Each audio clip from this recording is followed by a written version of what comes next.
I'm making this video to the footage of Wildstar beta because Wildstar has been announced to close. We all saw it coming, and yet for those of us that were there at the very start, even if we left later, it hurts.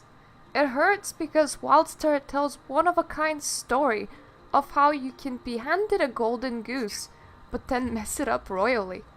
You see, with games like Bless Online, you can see that it will never lift off. The point that was so painful about Wildstar shutting down and crumpling on itself in its young days was because the game had so much promise. So what did Wildstar do right? Dungeons, adventures, and raids. Not necessarily the loot tables, but the instance itself. I remember fondly spending hours in hard veteran dungeons. Honestly, those challenging bosses felt like doing a 5-person raid, and it was really fun. Ever since then, I've yearned to find such a small group difficult continent that I would want to bang my head against until I pass it. The closest I ever come to it was Final Fantasy's raids as their 8-man. However, it doesn't carry the length or the atmosphere of a Wildstar dungeon.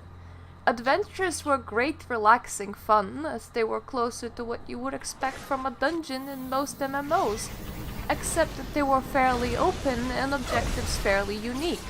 Escort a caravan while collecting food and water, for example. Later on, veteran expeditions joined the instance list, and they were like adventures, but for about one person instead of a full team.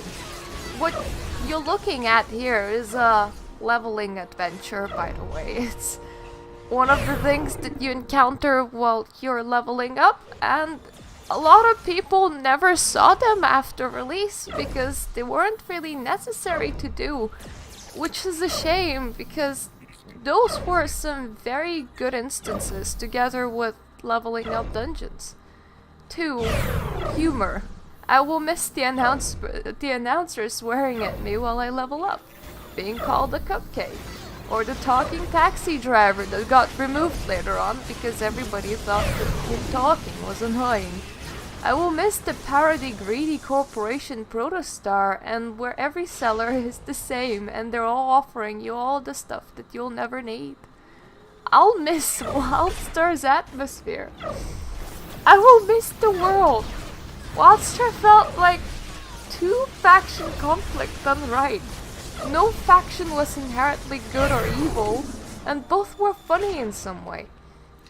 While running a 2-faction game tends to be highly not recommended nowadays, as it is hard to get the faction balance even, I felt like this was the only good attempt since World of Warcraft. It was somewhat of a throwback to the days where factions fared better in multiplayer games. Not to mention the whole alien world thing and the whole unpredictability of it all thing, the whole ancient technology. It was really unique. Housing. Everybody got their own skyplot. Everyone could decorate their skyplot however they wanted. I've gone through several house designs. It was one of the most fun housing systems in an MMO that I've encountered. And until the game shuts down, if I logged in today, 4 years later, I would still find my house plot. Something that I cannot say about Final Fantasy, for example. The music. While I'm sitting here writing this, I'm letting the login screen play on repeat. It is the music that I could recall and remember for years after having last entered the game. If I was to listen to a Guild Wars 2 track, oftentimes I can no longer tell that it's from Guild Wars 2. That is not the case with Wildstar. I will always remember that it's the Wildstar track, and it will make me very sad. And I won't even be able to say why it's making me sad, and then I will remember where it came from. I could stand here for days telling you all about what went wrong.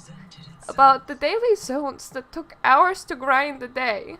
About the raids that turned from 20-man to 40-man, encouraging guilds to steal members from each other.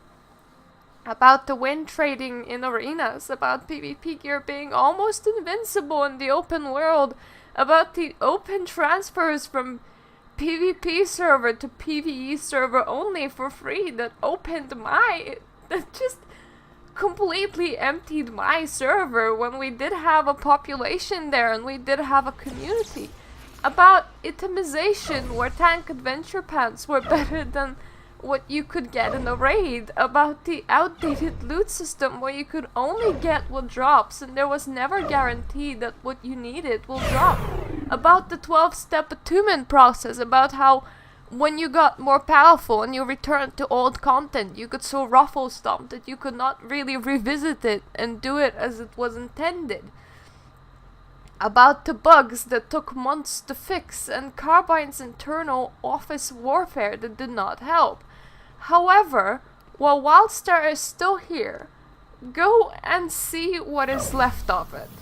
Go and level up. Go and ask remaining players to show you the instances. Because when I was there, it felt like no other MMO felt before and no other MMO will feel ever after. I have Wildstar to thank for my guild and community that had ups and downs in the 4 years following, but if it's not for Wildstar, we wouldn't be here at all. I have Wildstar to thank for soothing me in some fairly scary moments of my life back then. I will always remember how that faithful December, only half a year after it launched, I said a tearful goodbye to Lumini, my PvP EU mega server that only had 30 people on at that time. And if there's a farewell party, I will be there, standing with all of you guys until lights go off.